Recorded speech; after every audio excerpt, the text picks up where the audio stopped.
I want to talk to you all about emotional intelligence and actually teach it in depth. Have you guys studied emotional intelligence in depth? Yeah, Like, yes? yeah, we did this leadership class. No, not leadership, high performance. Yeah, sorry, High performance. Yeah. Okay. I- So, I don't need little bit. you know what? I'm gonna teach it from an HR perspective. Okay, so recognizing, I would indicate to you all, because okay, let me tell you a story. So over reading week, I was gonna like have a nice reading week and relax, but then this semester I suspended my consulting business because I'm busy. But then one of my clients was really nasty and he was like, you need to come in and do this project for a week and get it done, and then then you can suspend your services. Fine. So I did that, but when I'm talking to these organizations, I'm seeing more of a need for these soft skills from an HR perspective, right? Because I feel like with COVID, especially perhaps in the industries that I'm working with, mental health is an issue. Do you get what I'm saying in that regards? And how we approach employees has changed. Are we being more soft on them? No. When I think about emotional intelligence, it's about working with people, taking emotional or social information and using it for business reasons, okay? So, are we excited to talk about this today? Yes? No? Okay, it's fine, trust me. Especially if you talked about it in high performance teams. Are you guys taking high performance right now? Yeah. Okay. We like Ted Oakes. I like him. You know why I like him? Because I told you I have a twin sister, and she hated school. She hated it. She was a psychology major, and the only prof she liked was Dr. Oakes. So I always have like a soft spot for him. But anyway. Do you see how biased I am? And I'm like, oh, my sister likes you. I like you too. But of course. Okay. Yeah. So.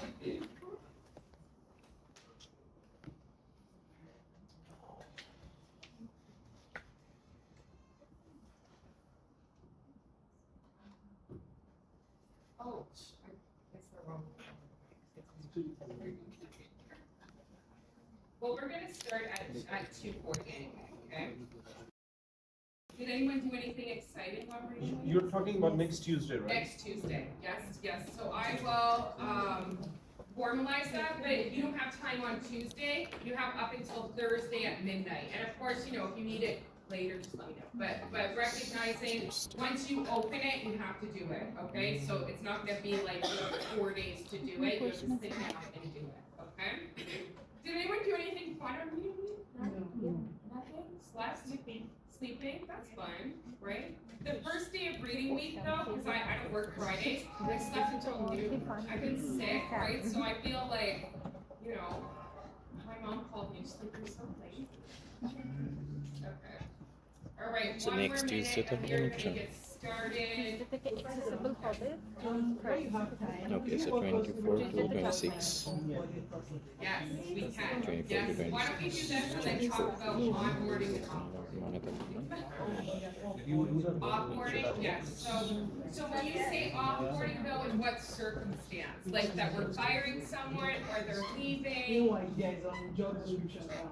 Okay, yes, Onboarding and offboarding. okay, we'll talk about that, and you know what, that's a great example, because remember our assignment and employee experience, so now people are more focused on how we offboard people. I hate to suggest this, okay, if someone typically resigns, there's a little bit of resentment from the organization perspective. It's Diana doesn't like the University of Windsor anymore, F her, I'm just kidding, but being mindful, before it was just like severed ties.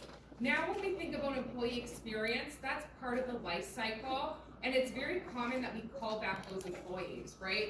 If there's a more senior opportunity. So how we offboard, we can walk through that, okay? And then onboarding, let's talk about that as well, because I find organizations don't do it well. I'll give you an example though.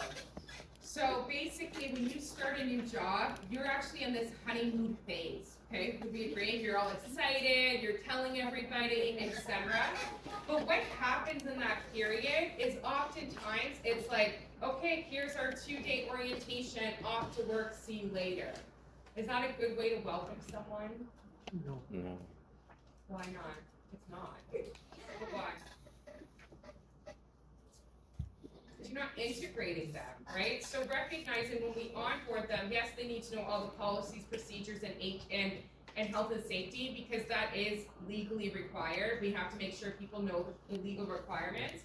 But we need to integrate them into our organization and make sure that they feel welcome, right? So maybe it's if it's a new HR employee, right? They spend 2 days in orientation, and then they shadow everybody in the department. They spend 1-2 days with everyone. Isn't that a better way to bring on a new employee, right? Those types of things. We can talk about that, but I think it's good that you're seeing that, because like I said, we're doing this shift in regards to how we treat employees and that full experience, okay? So together, we'll just do a discussion, and then maybe I will follow up with resources. Does that sound good? Okay. But before we do that, we have to talk about my favorite topic, emotional intelligence. So you talked about it a little bit in leadership, and a little bit, probably more, with Dr. Vokes, because he is an organizational psychologist, so this is his domain. What do we know about emotional intelligence? We're just talking. No, there's no pressure. But what is emotional? It's on my board. So EQ is emotional intelligence, right? So recognizing one thing I will say, when I go into organizations, I say, can you teach emotional intelligence? They say no, and I'm like, hello, I'm here to teach you emotional, you can, it can be learned, okay? So basically emotional intelligence is not new, but I would suggest it is more relevant today than ever, okay? When I ultimately first sometimes bring this into organizations, I get a little resistance because, for instance, Windsor, we're a heavily automotive unionized town, okay? So when we look at that, we think of traditional organizations such as the big three, Chrysler, Ford, Stellantis. They're used to indicating, do the work or you're gonna get in trouble. That's not working anymore. Why? Why is that not working anymore?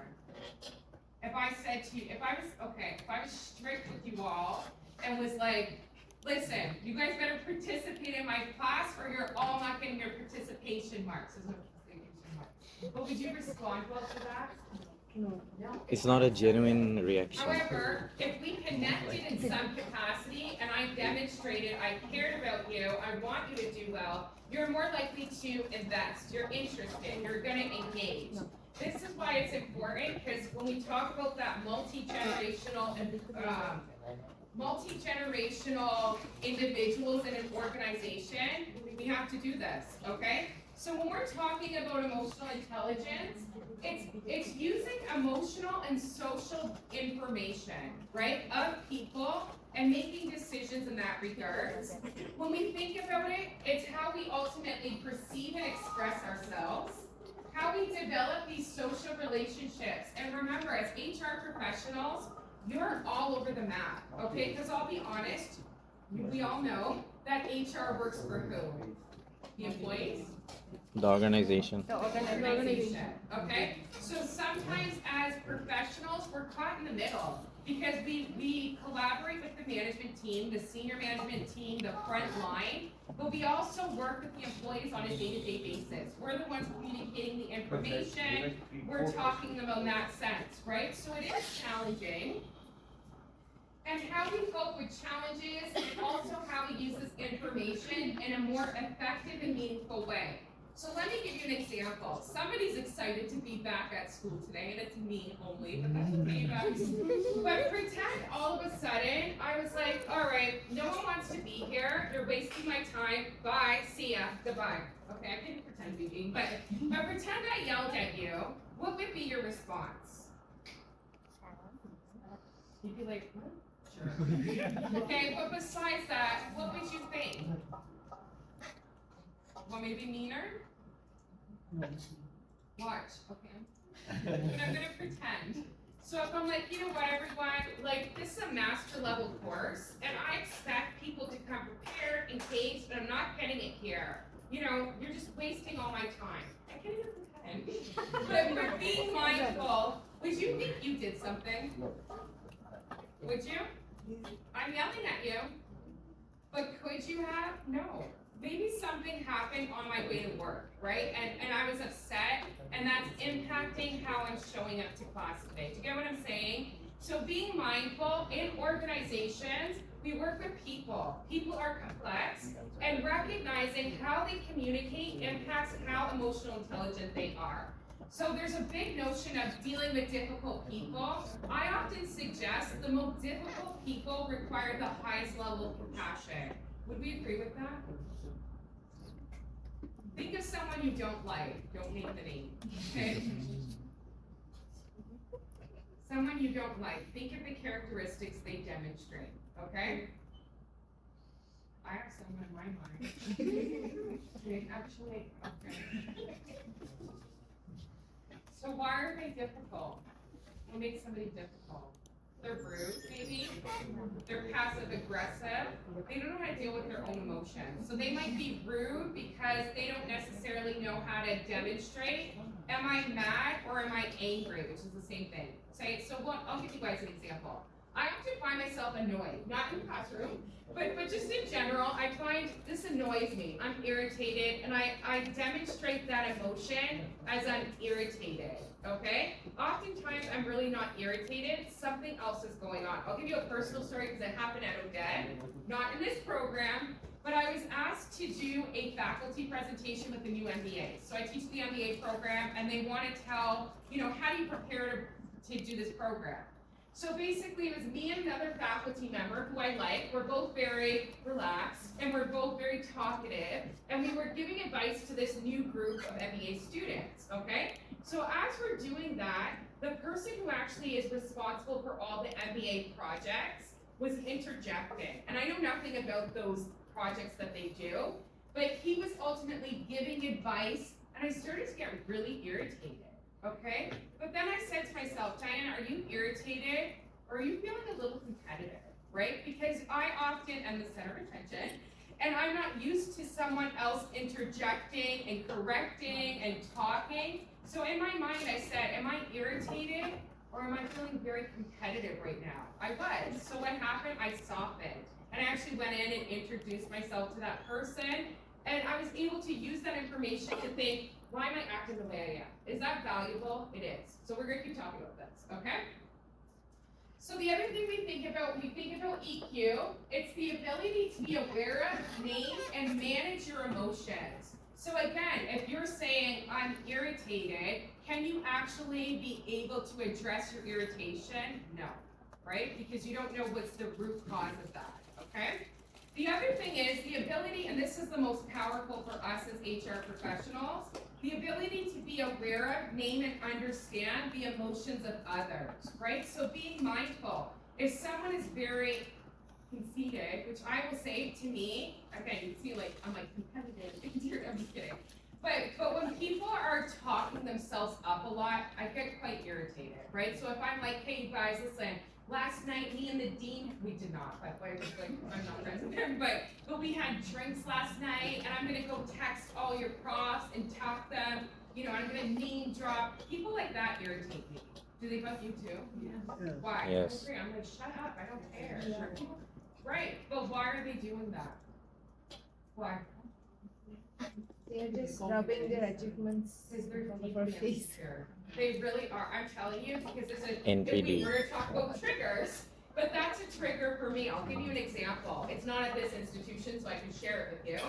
But I was sitting in the sectional office, and there was a professor. She has 35 years of, she's not a professor, like she's a sessional like me, but she has 35 years of HR experience. She had a class, and she's like, these students, they don't know how to teach or think strategically, because when I teach HR, I teach it up here. They need the critical thinking and la-da-da-da-da-da-da, like talking herself up. So in my mind, I'm like, hey, you're rude, right, in that sense. But immediately how I diffused it, I said, if you need to, in my mind, I didn't say it aloud. In my mind, I said, this person's very insecure. They're looking for validation from me to be like, oh wow, I don't have 35 years of HR experience. I don't demand critical, which is vague, by the way. But instead of reacting, I was able to diffuse that behavior because I said, this person is looking for validation from me, and they're not gonna get it. They want me to feel bad, or they want me to stroke their ego, but I knew it was happening, and it diffused, okay? So do you see how this can be very powerful? Yes, okay? And the other thing help us connect to people both personally and professionally. I would also suggest that when we think about IQ or intelligence, it's valuable. You need to know things that you need to know. But I would suggest it's relationships that make you successful, right? When we think of these soft skills, how we lead people, how we communicate. And I would say this is fundamental to that, okay? So, how do we develop it? One thing I will say, I did make a comment and I said trigger. There are things that trigger all of us, okay? Let me ask you a question. What really irritates you guys? What makes you mad? I don't want to tell you all because you guys can start doing it. But what's something you know immediately you're going to get mad about? Something like a pet thing? What was that? Something like a pet thing? Yeah, like if somebody did something or said something that you immediately have an emotional trigger to. People eating with their mouth open. Yes, well that's gross. I agree. So something about that disgusts you immediately, right? Okay? One, I'll tell you mine to maybe help you. When people say, I'm confused, right? If someone said to you, I'm confused, you're confusing, would that bother you all? Yes. Yeah, I'd be like, what's so confusing? I'm pretty clear, right? Or are you not listening to me? But I know that's a trigger to me. Immediately if someone says, I'm confused, I'm like, what's so confusing about that? But I'm actually feeling insulted when people say that, okay? So being mindful, again, that we all have these emotional triggers. Why does it happen? From our brains. Can we rewire our brains? We can, okay? So again, when we suggest that we have habits that form early in life, and when we think about our thoughts, feelings, and actions, these things come into play, okay? So we ultimately have a well-established thought in regards to how we deal with different perspectives. Let me give you an example. If someone is rude to you, how do you deal with them? You just walk away? Yeah, so you shut down in some capacity, you stop doing that? You're saying no, why? I'm saying sarcasm. Sarcasm, okay, for sure. I shut down. I'll ignore, it's called stonewalling. Yeah. So if people are rude, I'll just like not talk to them, okay? But that was because my parents did that. Whenever they were upset, they would be quiet, they would give the silent treatment, but it's also psychologically damaging to people. But being mindful, it's not always the night, and I'm not talking about just walking away. It's you're talking to me and I'm pretending you don't exist, right? That's what I'm saying. You guys, you do it too. You don't do that? I do. So it's called stonewalling, okay? And be mindful that the impact, so for instance, let me give you, and I would never do it to any of you, and I've grown out of it, but if you were like, Diana, and I pretend I didn't hear you, and you're like, I'm speaking to you, and you're like, oh, is there a fly in the wall? But imagine someone did that to you, I would go nuts. I'd be like, I'm right here. But it is called stonewall. But be mindful that that's learned behavior, right? And it's not malicious, it's just how we learn to deal with these perspectives, okay? So other things that we think about, automatic and spontaneous responses often happen with very little opportunity to think, am I choosing my emotions? So what if I did today, okay, I just changed my mind, we're gonna have the midterm tonight, okay? And you're gonna do it right now. It's normal. That's normal? Yeah. Oh. No, because why I said it's normal is that that's how this school works sometimes. It shouldn't. You guys, all of you know me, I'm like, as long as it's done by the end of the semester and I get my marks, then I don't care. But I know, because I know some professors say this is a full-time job and you treat it like a job, and in the real world, you'll get those requests. But in the real world, you have more resources to manage those, right? And you're being paid, the other thing, but that's my personal opinion. But being mindful that pretend your reaction was to yell at me or be like, that's not fair. It's you reacting without really understanding emotions, okay? So why is it important? I will indicate to you all, we work with emotional data, right? Emotions play a big part in the workplace. Do we all agree? Right? When you think of this program, which I know I feel like I'm always forcing you guys to talk poorly about it, but that's okay. You may say things like it's not fair, right? Or they're not being reasonable. These are emotions that we're communicating, and that's okay, but recognize that happens in the workplace too, right? So being mindful of that. It also helps us, I find this most important, it helps us be aware of our own emotions before we react, right? So I often sometimes truly will take a pause and think to myself, Diana, what's really going on here, right? Like, are you really just irritated, or are you feeling threatened, competitive, whatever, okay? It also helps us, again, manage our own emotions, and more importantly, our own behaviors, and also helping us to be understanding of other people's emotions and connect with them, right? So being mindful, when I say the most difficult people require the highest level of compassion, I do believe that. Why? They don't know how to manage their perspectives, and they act in mean ways, right? So they might be very aggressive, they might be very which I find, you know, the difference between aggressive is like me yelling at you, and passive aggressive is like me rolling my eyes at you. People who are passive aggressive are dangerous, but they also can't manage their emotions, okay? So, when we look at EQ at work, right, not surprising, people with high EQ are more empathetic.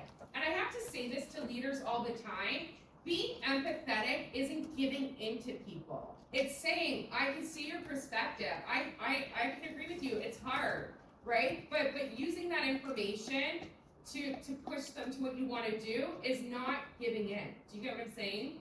It also allows us to be more open to different perspectives, be resilient, motivated, socially competent, be calm and cool under pressure. I will indicate to you, when people say act professional, right? We say that and you're like, what does professional mean? It doesn't mean act like a robot, but it's ultimately being cool and with decisions you don't agree with, and being able to communicate with that with no emotions, okay? The other thing is, it makes you a better communicator. As a person with high EQ, you're going to listen better, reflect, and respond well to constructive criticism. You can take responsibilities for decision, and of course, all of this would give you a high level of job satisfaction. Now let's look at the other side. If we lack EQ, we blame others, okay? I'm not blonde hair, blue-eyed, so all my students don't like me. No. Could it be true? Maybe. But you could look for any other reason. Or my students don't appreciate my 35 years. I'm like a little over 35, just so we all know. But do you get what I'm saying? You blame others, okay? You avoid taking responsibility, and you take this victim mentality. You have passive or aggressive communication styles. Why? You can't manage your own emotions, so you ultimately do that. And I will indicate to you, when I was younger, I'd roll my eyes all the time, which is very rude. But being mindful, instead of saying, I don't like that you said that, I would roll my eyes, okay? Not work as effectively in teams. You can't respond well to constructive feedback. Why can I speak? Have difficult adapting to change and have lower job satisfaction. Do we agree with this? Can we be somewhere in the middle though? We could, right? So recognizing this is something we can dive into more. Okay, there are a lot of EQ models. Maybe, is this the one you guys study? Probably. Well, this is the most common one. Anyways, the thing that I want to say to you, don't worry, it's not something you study or memorize. Just being adequately aware of what EQ is. This is the most famous one.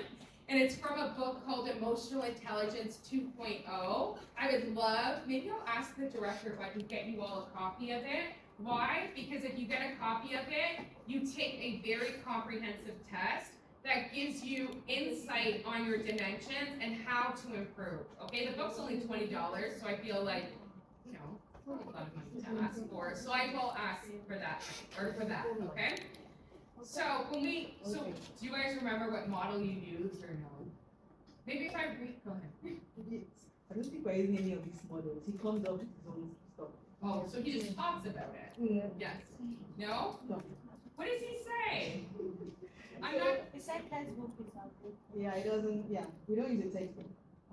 you guys just hear his story. Yes, Yeah. technically. So how does he test you? You're about to find out. See what I said?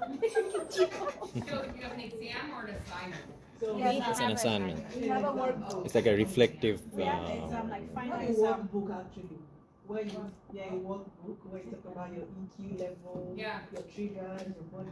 You have that book? Yeah. A Okay. workbook. No, like, I think he designed it. or Yeah, they designed it. Yeah, so I'm not just, he's amazing, I'm telling you, because even his practice, he works with, so he's an organizational psychologist, where it's more like leadership development, where I'm an HR professional, where it's like working with the organization for the business stuff, with a little bit of that, do you know what I mean? So please, his stuff is, he's probably giving you his training material, do you know what I mean? Which is fine, it's probably loosely based on this, so don't feel like I'm saying he is this wrong, it's probably overlap, yes, There is a test at the end of his workbook yes, regarding emotional quotient. okay, I so- took the test last night. yes, So okay, my score was 79%. okay, good, but that is excellent, but this would basically rate you and then say you need to improve upon your ability for stress management, so it actually give you feedback on that, but it is good that he's giving you his training material, which is probably loosely based on, I'm assuming, science and some. It was on a website, the assessment, Yes. and it took like 45 minutes to complete. Okay, But in order to get a proper report, I need to pay like $10. yeah. But Did they you pay? no. But they provided a summary. They provided a summary report, Okay, yes. which is also useful. So if I can get us all a copy of this book, you wouldn't pay, because I will say, sometimes when I do leadership training, I'll have people do the assessment, but then it gives you actionable items about, you know, you need to improve your communication or your ability to be empathetic and how to do that. Do you know what I mean? So what he's given you is excellent, to be honest, but what I'm saying more is how can we use it in organizations, okay? We all like Ted Oaks' class still? Yes, we do. Yes. It's a great word, okay. I'm dumb, I'm confusing you all with your little books. Okay. So maybe since you took the test then, sat here, you got a 79, did it talk about your self-perception, your self-expression, interpersonal? There's different dimensions. Okay, but you'll buy into this, okay? So this is what I want to suggest, is there are different models, but when we're looking at emotional intelligence, this tends to be what we're looking at and scales. Self-perception is understanding your emotions and truly being able to assess yourself, right? So what if I came in here and I'm like, I'm the best professor at Odette, okay? I'm so amazing, da da da da da da da da. What would you think? You'd be like, what is her problem today? Like, why is she acting like that? But would I be able to communicate truly what it is I demonstrate? No. So I will indicate, this comes into play with self-awareness, performance appraisals. Would we agree that when we ask people to evaluate themselves, they're either too hard on themselves or they're too kind on themselves? Self-perception. Self-expression, right? So this is how we express our emotions. There is a scale, right? There's aggressive behavior, there's passive behavior. So aggressive is you're wrong, I'm right, everything I say you have to do. Is that a good way to communicate? No. Passive, do what you want, I don't care. Whatever. Do what you want, you're gonna do it anyway. Is that a good way to communicate? What about, I don't like that you said that. Okay, I don't agree with you, and I think you really need to look at it a different way. Is that okay to say? Yeah. Right in the middle. It's assertive, right? And it's okay to be assertive, right? You can disagree with people in a respectful manner, but recognizing how you do that is how you appropriately express yourself. Interpersonal and decision and stress. I will indicate to you, the workplace is stressful. Do you all believe me when I say it is stressful to work, specifically in HR? Why? I agree, but why? Very stressful. Where do all the problems go? Who gets blamed for everything? HR. But it's okay, like, it's fine, but I'm saying you're dealing with a lot of Yeah, issues. so someone said online that everybody bends to HR, but who does HR bend to? Yes, it's true, it's true. So you don't, I don't know. oh, you're asking. So I would suggest it's professional boundaries, right? So if someone's indicating, you know, I hate everything about this place, my manager is awful, da da da da da. It's being able to empathize with someone, but not let it personally affect your perception. Do you know what I mean? I'm a big fan, and I think you all know this, of doing gratitude, right? Because I keep myself positive by looking for the positive. Do you know what I mean? So, do you want to try how to do this? So today, what are 5 bad things about today? We're back after reading week. You had a test. What class? What before this one? Oh, is that why you So went they so quit. late? Ask them, I was so mad. I was like, hello, it's 5:25, or it's 2, I was, okay. Okay, what else? You had a test, we're back at school, hold, We have assignment due. assignment, what class? Professor Folks, You all book is work is due. Yeah. How many pages is it? 23. But it's, I think you can work through it quickly, okay? What No, else? it's something you have to do like, not, if you do it one day, you'll be overwhelmed. It's not When's it due? Today. No, he actually extended it to tomorrow. But But if you do it tomorrow, you are losing 1 point. If we submit today, we will get a bonus point. Send assignments. You're not actually losing a point. It's like if you submit it by today, you get a bonus point. So technically, you're not All right, losing one more anything. complaint. Yeah, but bonus point is always what you work. That's not how you extend assignment. When you extend an assignment, you're like, just a couple extra days. You don't say. Okay, one last complaint, one more. It's cold outside. You already did I that. already said it. It's so cold. Like I had to turn my fireplace off in meetings. I was like, and I'm wearing socks. One more complaint. One more. You're tired of going to school? Okay. Let's 5 good things about today. It's today. It's today. We're done with one midterm. We're trying to find a balance between work and life and jobs and everything. And that's a good thing. Yeah. That's a We good can thing. only find good things. What else? I think that's it. Now, listen, this is not gratitude. Gratitude is, oh, my favorite purple sweater was clean, so I get to wear my favorite sweater. Purple's my favorite color.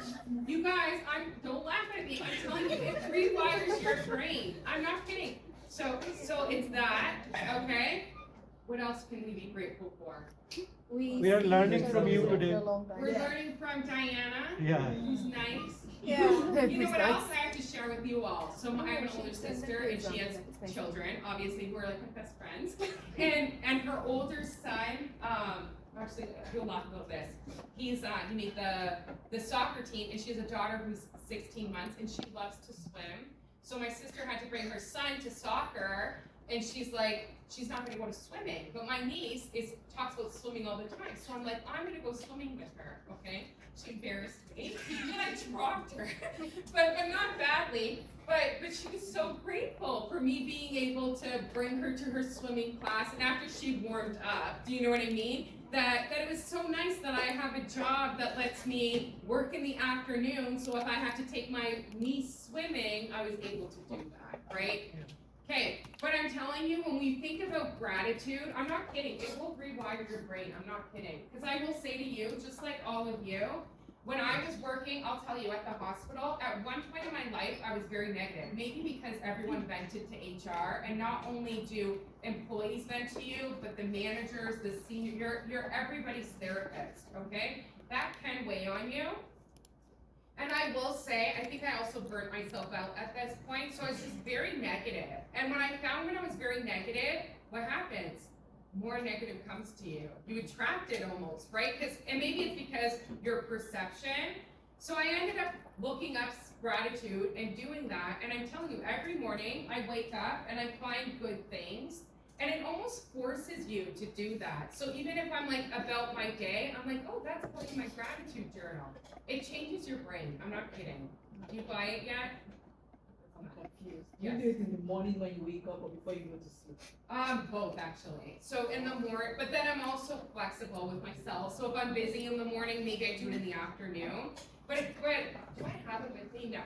So basically, even if you just took a piece of paper and every day said, okay, what are 3 things that are good about this morning? Do you know what I mean? And I'm telling you, you'll be like, oh, but you know, when it's fall, the air smells nice. It does, right? And then all of a sudden you keep looking for good things and your perception changes. You find the good and then the bad doesn't feel as bad. I'm telling you, like, it will change you.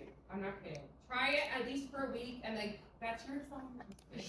But I will say it helps because every day, like when we think about those 5 bad things, we can always look for bad things, but just hidden in the everyday is good things. Do you know what I mean? And like, it helps with your motivation, it helps with your perception, it keeps you positive.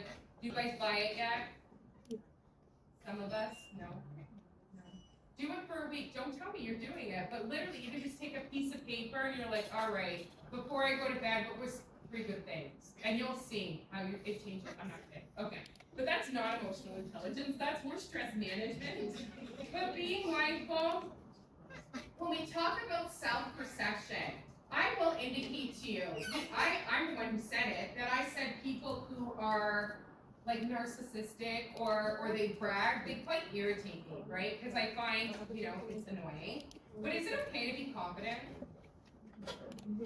Yes, Yes. absolutely. And the way you talk to yourself impacts your confidence, right? And how you demonstrate yourself in terms of confidence, that's how people treat you. So if I came into this class, I know we worked together for almost a year now, but if I was like, all right, everyone, I'm teaching this class on HR, and HR is a big topic to talk about, so I don't know how I'm going to teach this class. You have no faith in me, right? Do you agree? So how you demonstrate confidence is important. Self-actualization, Maslow's hierarchy of needs. I would describe this more on continuous improvement, right? I'm not where I'm at, but I can get there. And then emotional awareness, understanding your emotions, those trigger points, etc. Self-expression, so I feel like you have to do this one to do this one, okay? Emotional expression is saying how you feel so people can listen. Do we like to complain? I do. Do we? I love complaining. Is it fun? Yeah. It is. But when you complain, do people listen to us? No, sometimes. Maybe your friends, because they're like, yeah, I feel the exact same way. Right? But if we want to actually communicate, Diana, you're being unfair, or so-and-so, you're being unfair, by whining and complaining, they're not going to listen. I hate to say that. Professionally, people don't listen to that regards. But how you communicate that so people listen is important. Assertiveness, right? Standing up for yourself effectively in a manner that's not rude or passive, right? I say to people all the time, you don't have to agree with me. I'm still right, but you don't have to agree with me. But being mindful that there's merit in my perspective, and again, being independent, how you can stand on your own 2 feet. So I'm going to go through these a little bit more because the tips are more valuable. We can all ultimately suggest interpersonal relationships is fundamental. I want to highlight empathy. So empathetic, again, is not giving in to people, but saying you're still finding the balance between school and work. And I actually would tell you what's more important, school or work. Who pays you? Right? Where do you get the skilled work, right? But being mindful, that's not saying you don't have to come to class ever, right? But being empathetic is saying, yeah, that is hard. I remember when I was a student and trying to manage my time, okay? Decision making, pretty simple in this regards, but I will say when we talk about emotional intelligence, by removing emotions in some perspectives, you also impact your impulse control and your ability to demonstrate reality. Stress management, no matter where we sit, jobs are stressful. I will say, especially in this climate that we're in, professional jobs would be a great thing, believe me when I tell you, work is hard. Yep. And what makes it hard? Lots of things, but people, right? High work demands, that lack of work-life balance, those types of things. So how do we demonstrate stress management? Okay? So how can we improve this? This is all I really wanted to talk about today, but I went a little bit more. So how can we be more self-aware of your own emotions? Can we be more in tune with our emotions to give insights into how you respond to stressful situations? What's a stressful situation for you all right now? What's stressing you? Maybe looking for a job? In school? Yes. So do you find sometimes that your tolerance is less because you're stressed, right? That ultimately you might have less patience or something in that regard. But being mindful of, okay, this is stressful. All I can say to myself, everyone's entitled to a bad day, and I have a bad day, right? And I say you're allowed to be mad, you're allowed to be angry, but also recognize how I'm going to respond is simply in that sense. And another thing I say to myself all the time, because I'm a little bit of a perfectionist, you would never guess it, but I do have high expectations, right, in that sense. So I often have to remind myself, everything doesn't have to be perfect. I don't have to get every job I apply to. Do you get what I'm saying in that sense? Being kind to yourself is important. Taking an emotional stock of your strengths and weaknesses. We all have them. Another thing is, emotions are short-lived and should not necessarily be on the basis of communication or action. This is something we tell people professionally all the time. If you get a nasty email, don't respond right away. Calm down, sleep on it, and then respond. Why? I have to tell like grown men this, by the way. I'm like, don't yell at them, just calm down. But why? Yes, exactly. And if you respond in anger, you're going to escalate the situation, and that person who's mad at you is going to be more mad at you in that regard. Okay? The other thing is, consider how negative emotions might affect you, but more importantly, others. So recognizing, this is what I was trying to demonstrate when I was pretending to yell at you all, that you could very easily take that personally, right? Oh, we're not good enough, whatever. But then you could also say, maybe Diana had a bad day. I would never yell at you, just so you all know. But I have to tell you all, one time I did that exercise with my MBA class, and the professor before me yelled at them for the same thing that I was trying to like pretend to yell at. So they were insulted because they're like, oh, so and so just told us that we were on purpose. I was like, oh, like it was just a joke. But they weren't mad at me because they knew I was joking. But being mindful of that, okay? Think about how you can manage your emotions. Can you? How can you manage your emotions? What are things you can do? Self-reflection. Self-reflection, yes. Yeah. Meditation. Meditation, I agree. And on YouTube, actually, there's great guided meditation, right? What else can you do? Writing down your feelings. Yes, writing it down, 100%. What else? Cry. Yes. I'm not a crier, but my sister, I always tell my sister, don't cry at work. What did she do? Cries at work, but she, like all the time. What else that we can do? Even identifying it. Sometimes, actually, I do this in Excel. This is how pragmatic I am. I'll describe the situation, because I have anxiety. You don't have to raise your hand, but do some of us maybe suffer from anxiety? Yes, it's very natural. Is it difficult to deal with? It is, right? Because you're paranoid about everything. So sometimes what I'll do is I'll describe the situation, talk about why it makes me anxious, what I think the worst is going to happen, and then reflect on what's really going on. What could be the alternative? So I think that's called cognitive behavior. I can send the resources, but those are things you can think about, and of course you can always ask other people. Self-regulation. So when I say this, I think this is important because oftentimes, especially as HR professionals, we are called to be professional, right? And when they say that, that doesn't mean you can't have a personality or you can't be your silly old self, but it means don't necessarily act inappropriately. And sometimes, you know, if someone's mad at you, banging your fist and being like, that's not fair, that would be considered unprofessional. Would we agree? Or me walking out of the room and being upset. So thinking about how you respond or make decisions, especially in emotionally charged information or situations, I will indicate this, because you will see this. Actually, I was going to do a chat on office politics before I changed my mind. But this office drama, so gossiping, etc., it's fun. Would we agree? It's fun. It's fun to hear gossip. But is it a little toxic? Yes. It is. And it actually creates this us versus them. So if we all complain about all of our managers, all of a sudden we see them as the enemy, right? So be careful a little bit in that sense. Accept that frustrations and disappointments are all part of life. I do this all the time. It's okay. Everything doesn't have to be perfect. Or I had a bad day. People are entitled to have a bad day. Rather than complaining or blaming, try to look for solutions in a calm, professional manner. Find ways to release and manage stress. I used to, in my younger years, would do the gym. I should go back to that, to be honest, now that I'm thinking about it. But like yoga, something like that, where you're actually disconnecting from the frustrations. And then again, being aware of your own triggers and how to manage that. This is talking about working on motivation and positive outlook. Oftentimes, when we think about job significance, I would say this. Think about your why, right? What brings you to work every day? Why are you here?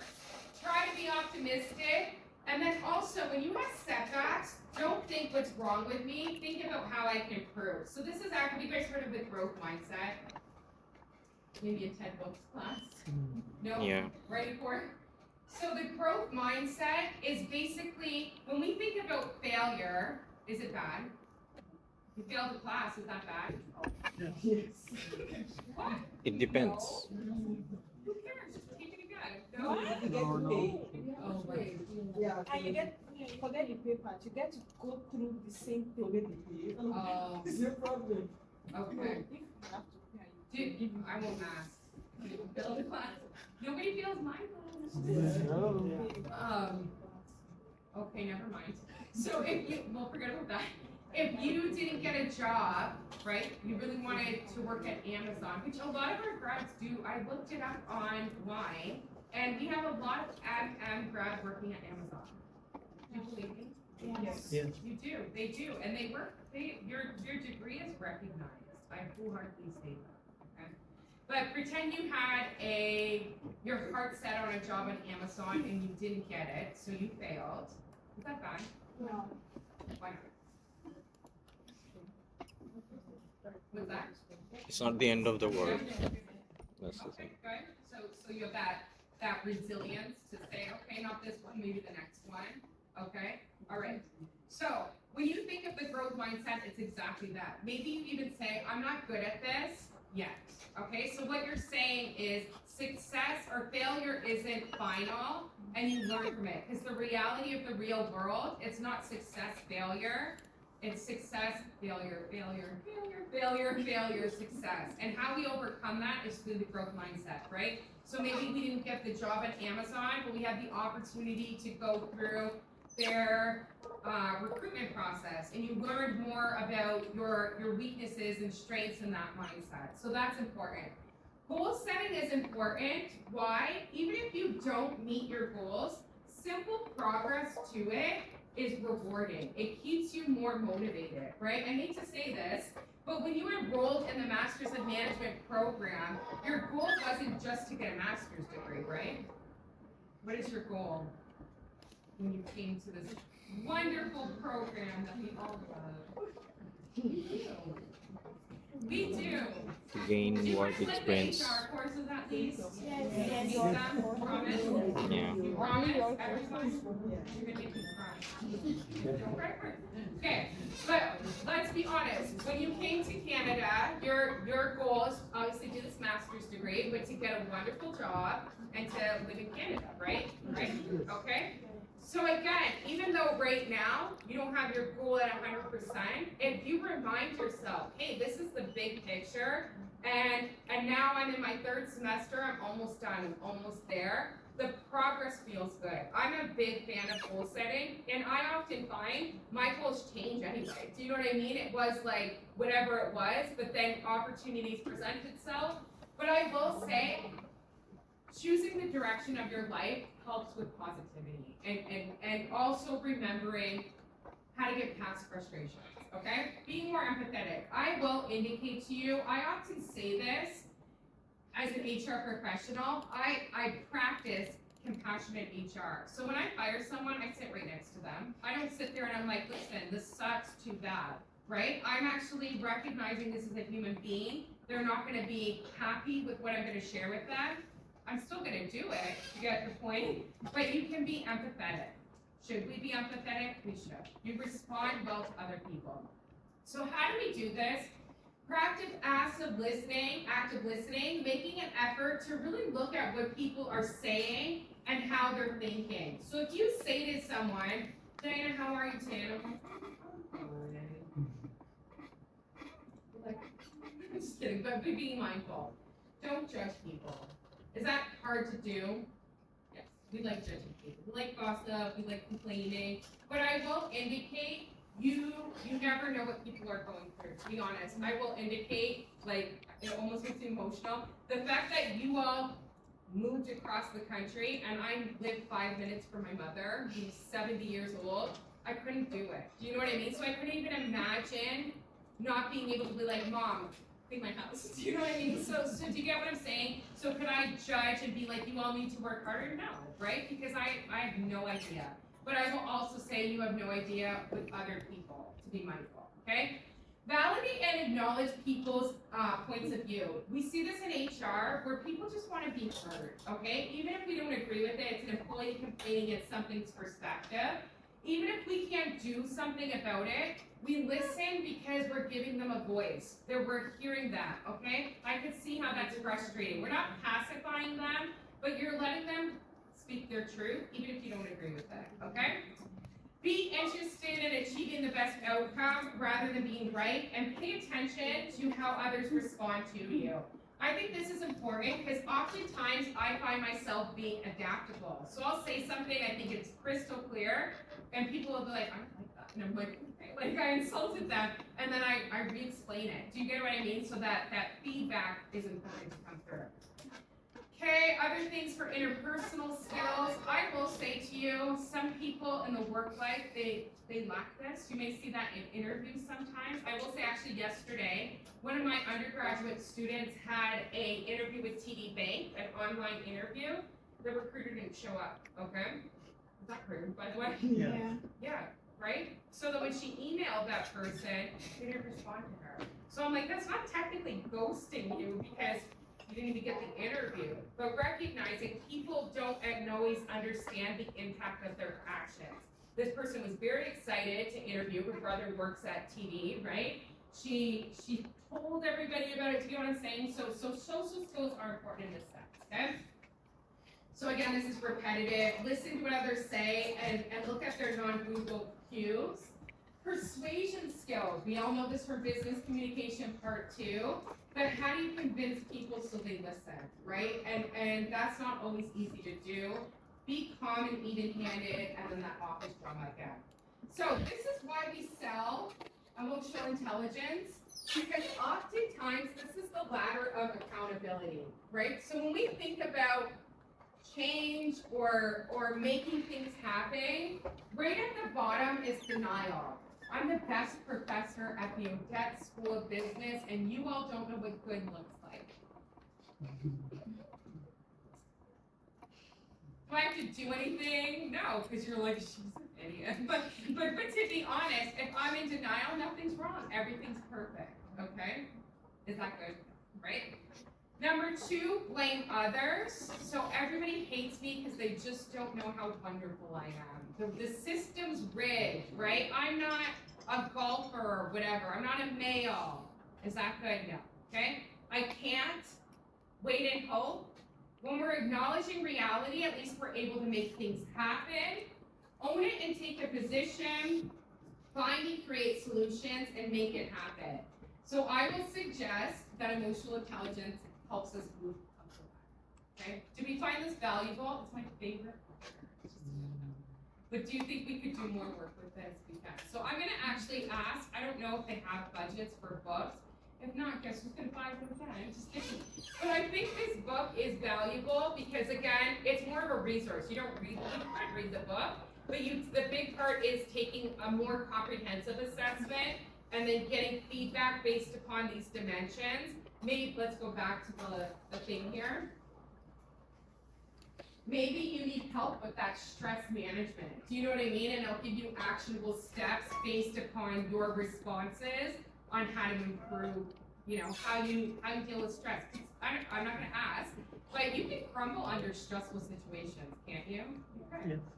Is that gonna be helpful? No, but anyway. All right. We'll talk about onboarding and offboarding. So what do we think? Which one do we want to talk about first? Okay, so what do we think? What are our thoughts about onboarding? My suggesting organizations move very forward. Would we agree? Yeah, okay. Why don't I do this? I will look up a job posting and then see what you are seeing. So maybe Indeed. And to be honest, there's a great job. I posted it on LinkedIn. You want me to talk about it? You guys. Yes. Did you apply? Excellent job. At the town of Lakeshore. Okay. What?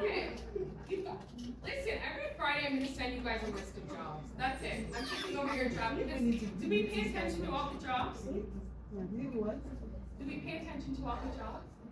No? I'm gonna start emailing you guys, that's it.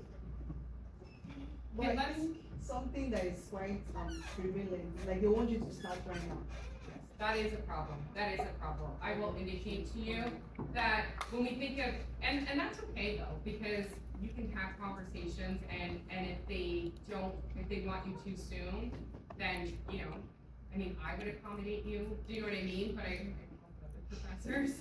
But being mindful, we are getting close because we're almost in November. You graduate when? December? Is everyone December? Some of us not. Okay, that's okay. But my thing is, I hate to see sometimes students start looking after graduation and they're still in limbo. I think the last graduating class, not the one who just graduated now, but the one before, there's people who are working in HR, right? I know that. We know that. But so I wouldn't want to see you wait too long, right? Do we agree with that? Yes? Okay. Let me see here, Town of Lakeshore career. Maybe this will be the one to look at.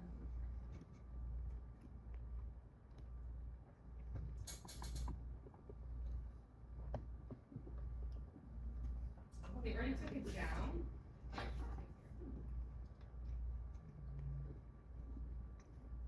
So see, when we were talking about different job titles, I would have anticipated this one.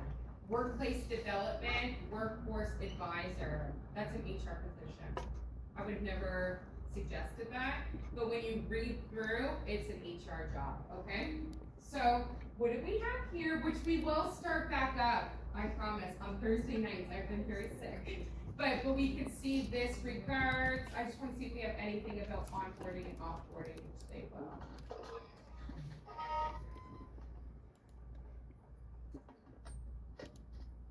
Okay. Here we go. Okay. Can you guys, you can't see that, Jacob. You can? Okay. So basically they're indicating a good practice is to provide information for the preparation of organizational announcements for newly hired employees and position changes. I think that's a good practice because here's the thing, Diana quit, who's now the HR coordinator, right? So everyone needs to know that's one way to welcome people. Coordinate and facilitate orientation. All orientation is pretty much the same, I'll be very honest. First thing you have to do is go over health and safety considerations. So basically going over WHMIS, general responsibilities of health and safety. You'll give the employees some sort of quiz, right? Because you have to demonstrate to the Ministry of Labor that everyone knows how to work safely in your company, okay? But then in the orientation, typically orientations are 2-3 days. You want to introduce the company, like what's going on in the company, the organizational mission. Oftentimes it's a good practice to have senior leadership there. Why? At least for a session. Why? Somebody to guide you. Someone to guide you. Yes. Yep. What else? I agree with that one, yes. Good messaging. packaging, right? That you're welcomed by a vice president, a CEO, and oftentimes they can talk about the direction of the organization or things that they're working on. I will be honest, I've been working with Stellantis for their onboarding for the EV plant. And that's something I recommended. It's like, there's so much going on. Have the senior team tell them about it so that they're excited. Remember that honeymoon phase in that sense? The other thing we have to do is organize and conduct training for different perspectives. So also when we talk about onboarding employees, this is typically how I do it. So when I make a job offer, I actually have an employee sign up with me, right? So basically they come sign their job offer, do their benefits package. I'll talk to them about the benefits package, any policies we have about vacation, tuition, all that stuff. I do that one-on-one, and the reason why is because everybody makes different salaries. You can't do this like, everybody open up your book, because even benefits might look differently. And then the other thing is, when we send them to health or to orientation, sometimes there's gonna be on-the-job training. So when I worked at the hospital, we always had 1 week of hospital-wide orientation.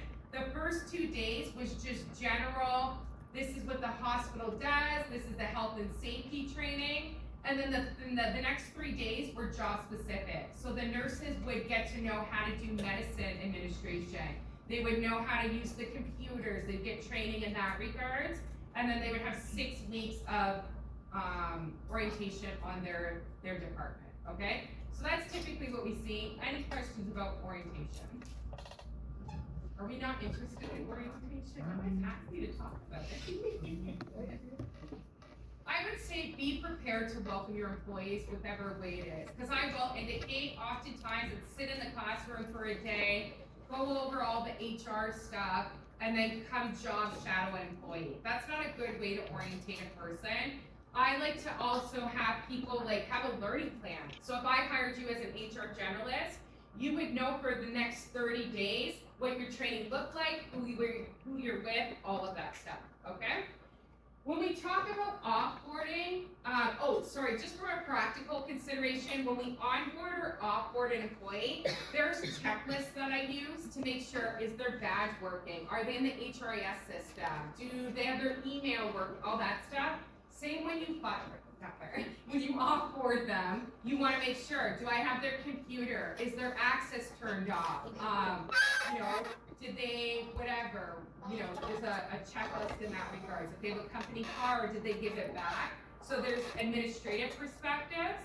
But when we talk about offboarding, something that you do with departing employees is an exit interview to get feedback, right? So when we talk about exit interviews, they're valuable. You can go if you want. No, yeah. I thought she was leaving. Actually, let me ask. Sorry, just remind me of something. So I teach a first year class, and one of my students, I teach business communication. They were doing their presentation, and they almost fainted. Okay, so obviously they were embarrassed. But then I'm like, should I email them and make sure they're okay? I didn't want to make it a big deal, but if I emailed them, do you think that would be okay? No. To be like, are you okay? Okay. Because I'm telling you, you guys, it's sensitive. I think he got really nervous, and then luckily there was a chair, and he caught himself, and he continued, which I was so impressed that he continued his presentation, and I was like, I could have left. You know what I mean? But I've never had, and I've taught business communication like 40 times. It's never happened to me, right? Isn't that scary to make presentations? Yes. Yes. It is? Why? No, it's not. Does anyone like presenting?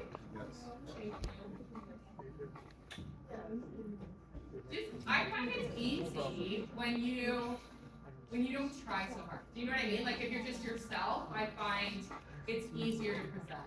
You know? What's that? No, I know, but that's true. I don't know much. We won't talk about presentations.